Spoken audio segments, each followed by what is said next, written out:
Hi அன்பான உறவுகளே, உங்கள் அனைவருக்கும் வணக்கம். நான் இளங்கோவிஸ்லி பேசுகிறேன். மனதில் நின்ற கவிதைகள் பொன்மொழிகளாக. இன்று ஒரு சின்ன டாப்பிக்கை பற்றி தான் பேச வந்திருக்கேன். இப்போ என்னென்னா, தன்னம்பிக்கையை பற்றி தான் நான் ஒரு வார்த்தை சொல்லலாம்னு வந்திருக்கேன்.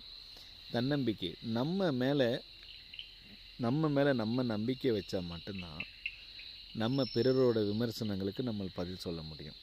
அதே மாதிரி நம்ம மேலே என்றைக்குமே தாழ்வு மனப்பான்மை வந்துடவே கூடாது.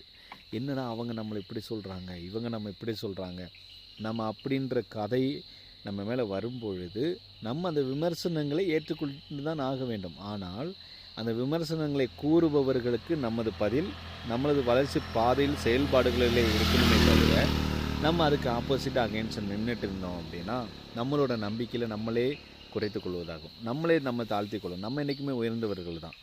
அதனால் என்றைக்குமே தன்னம்பிக்கையோடு செயல்படுங்க. உங்கள் நம்பிக்கையில் நீங்கள் உறுதியாக இருங்க. இக்கூற்றை கூறியவர் விவேகானந்தர் அவர்கள். இக்கூற்றின்படி உங்கள் வாழ்க்கையில் நம்பிக்கையுடனும் தன்னம்பிக்கையுடனும் செயல்பட அன்பின் வாழ்த்துக்களை கூறுகிறேன். நன்றி.